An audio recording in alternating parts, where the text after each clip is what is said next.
Good morning students. आज हम अपने फिजिक्स का नेक्स्ट चैप्टर स्टार्ट कर रहे हैं। फिजिक्स का एक चैप्टर हम ऑलरेडी कर चुके हैं which is motion. Now this is the second chapter of physics और the lesson number 9 of your text book which is force and laws of motion. तो आपको नेम से पता लग रहा है कि हम इस चैप्टर में क्या पढ़ने वाले हैं। हम फोर्स के बारे में पढ़ने वाले हैं और डिफरेंट लॉज पढ़ने वाले हैं, जो कि अभी आपको पता लगेगा, जो कि किसने दिए हैं, न्यूटन ने दिए हैं।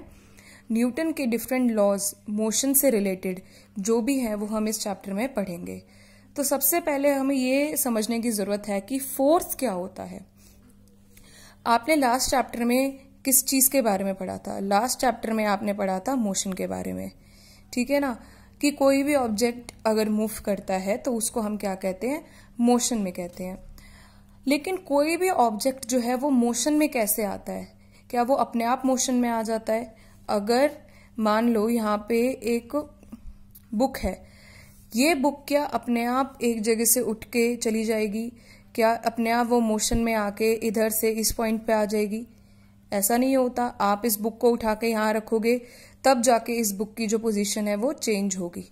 तो मतलब अगर हमें किसी ऑब्जेक्ट को मोशन में लेके आना है तो हमें उसे क्या देना पड़ता है, एक फोर्स देना पड़ता है। तो हम ये कह सकते हैं कि फोर्स जो है वो एक कॉज है मोशन का।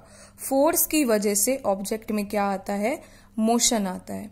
अब फोर्स को हम एक डेफिनेशन की फॉर्म में पढ़ें तो वो क्या होता है, अ पुश और pull on a body is called force. अगर हम किसी बॉडी के ऊपर पुश लगा रहे हैं या पुल लगा रहे हैं तो उसे हम फोर्स कहते हैं। पुश क्या होता है, मान लीजिए ये आप हैं, अगर आप एक बॉडी को अपने से दूर धक्का दे रहे हैं तो उसको हम पुश कहते हैं। और वही अगर आप किसी बॉडी को अपनी तरफ खींच रहे हैं तो उसको हम क्या कहते हैं, पुल कहते हैं। तो यही होता है ना, अगर आप किसी बॉडी को मूव करना चाहते हैं तो या तो आप उसको अपने से दूर पुश कर देते हैं, दूर की साइड फोर्स लगाते हैं, या आप उसको अपनी तरफ खींचते हैं। जैसे कि अगर आपको डोर ओपन करना है तो आप क्या करते हो, आप डोर को पुश करते हो, अपने से अवे करते हो ताकि डोर जो है वो ओपन हो जाए। और वही अगर आपको डोर क्लोज करना हो तो आप उसको अपनी तरफ खींचते हो। मीन्स आप क्या करते हो, डोर को पुल करते हो ताकि डोर जो है वो बंद हो जाए। तो हम फोर्स को किस तरीके से लगाते हैं किसी बॉडी पे, या तो उसको पुश करते हैं या हम उसको पुल करते हैं। लाइक अगर आप किसी बाइसिकल पे राइड कर रहे हैं तो बाइसिकल के पेडल्स की हेल्प से आप क्या करते हो, बाइसिकल को फॉरवर्ड डायरेक्शन में पुश करते हो। और वही अगर आप ब्रेक लगा देते हो तो ब्रेक की वजह से क्या होता है, आप उस बाइसिकल को रोक रहे हो। अब जो फोर्स है वो अपोजिट डायरेक्शन में लगेगा, आपकी तरफ लगेगा, ताकि जो बाइसिकल है वो फाइनली क्या हो जाए, स्लो डाउन हो जाए। सो अ पुश और pull on an object is called as a force. Force की जो एसआई यूनिट होती है वो क्या होती है, न्यूटन होती है। और फोर्स के बारे में और डिटेल्स में हम आगे फर्दर पढ़ेंगे। न्यूटन के अलावा और भी एक यूनिट होती है, SI unit, based on the formula of force which we'll learn later on. So now the effects of force. Force के क्या क्या effects है? A force can move a stationary body. एक फोर्स किसी बॉडी को जो कि रेस्ट पे है, जो कि अभी मूव नहीं कर रही है, उसको मूव कर सकती है। जैसे मैंने आपको ऊपर बुक का एग्जाम्पल दिया था, बुक क्या है, रेस्ट पे है। आप उसको उठा के मोशन में लेके आते हैं और उसकी पोजीशन को क्या कर देते हैं, चेंज कर देते हैं। या बाइसिकल पे जब आप पेडल करते हैं तो आप पेडल्स की हेल्प से बाइसिकल पे क्या देते हैं, फोर्स देते हैं, जिसकी वजह से जो बाइसिकल है वो मूव करने लग जाती है। या मान लो कोई बॉल है, फुटबॉल है, आपने क्या किया, उसको किक किया। अगर आप फुटबॉल को किक कर रहे हैं तो जो फुटबॉल है वो किस में आ जाएगी, मोशन में। पहले फुटबॉल किस में थी, रेस्ट पे। जैसे ही आपने उसको किक किया वो किस में आ गई, मोशन में। तो a force can move a stationary body. Now a force can stop a moving body. एक फोर्स जो है वो एक मूविंग बॉडी को स्टॉप कर सकता है।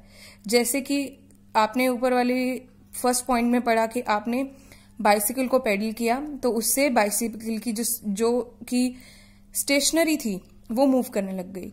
अब मान लो आप बाइसिकल पे ब्रेक लगाओगे तो क्या होगा, धीरे धीरे बाइसिकल की जो स्पीड है वो कम हो जाएगी और फाइनली जो बाइसिकल है वो स्टॉप हो जाएगी। तो आप ब्रेक्स की हेल्प से एक्चुअली में क्या कर रहे हैं, आप ब्रेक्स की हेल्प से बाइसिकल के ऊपर फोर्स लगा रहे हैं। अगर बाइसिकल इस डायरेक्शन में चल रही है तो जो ब्रेक्स हैं वो फोर्स इस डायरेक्शन में देंगे ताकि जो बाइसिकल है वो फाइनली स्टॉप हो जाए।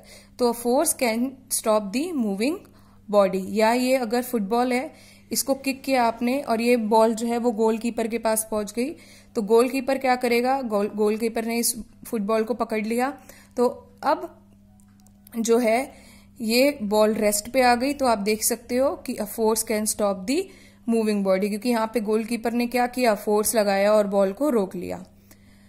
Now third point, a force can change the speed of a moving body. एक फोर्स जो है वो एक मूविंग बॉडी का स्पीड चेंज कर सकती है। कैसे, मान लो आप ये बाइसिकल लेके जा रहे हैं, आप इस पे राइड कर रहे हैं, तो आप इस डायरेक्शन में चल रहे हैं, आपका एक फ्रेंड आया, आपके फ्रेंड ने इसी डायरेक्शन में आपको पीछे से धक्का लगाया, तो आप क्या देखोगे, आपके फ्रेंड ने जिस डायरेक्शन में आप चल रहे हैं उसी डायरेक्शन में आपके फ्रेंड ने भी आके धक्का लगा दिया, तो आपकी बाइसिकल की जो स्पीड है वो क्या हो जाएगी, इंक्रीज। बट अगर मान लो यही अपोजिट होता, ये आपकी बाइसिकल है, ये आप चल रहे हैं इस पे, आपके जो फ्रेंड है उसने इस डायरेक्शन में आके आपके बाइसिकल पे धक्का लगा दिया, अब आप तो इस साइड जा रहे हैं लेकिन आपके फ्रेंड ने धक्का इस साइड लगा दिया, तो यहाँ पे आपके जिस डायरेक्शन में आपका मोशन है उससे अपोजिट साइड में आपके ऊपर फोर्स लग रहा है, तो यहाँ पे जो आपकी बाइसिकल है उसकी स्पीड क्या हो जाएगी, डिक्रीज। तो आप कह सकते हैं कि जो एक फोर्स है वो ऑब्जेक्ट की स्पीड को चेंज करता है। अब वो स्पीड को इंक्रीज भी कर सकता है, वो स्पीड को डिक्रीज भी कर सकता है।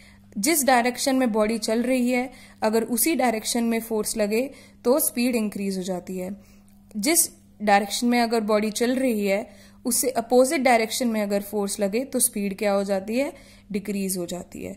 तो इस तरीके से जो फोर्स है वो ऑब्जेक्ट की स्पीड को चेंज कर सकता है। Means it can increase the speed और it can decrease the speed of the moving object.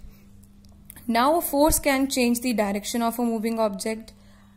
जैसे कि अगर आपको किसी भी डायरेक्शन में मूव करना है, आप बाइसिकल पे जा रहे हैं, आपको किसी भी डायरेक्शन में अगर मूव करना है तो आप क्या करते हैं, उस डायरेक्शन में अपने साइकिल को, हैंडल को मूव करके फोर्स देते हैं ताकि वो उस डायरेक्शन में चला जाए।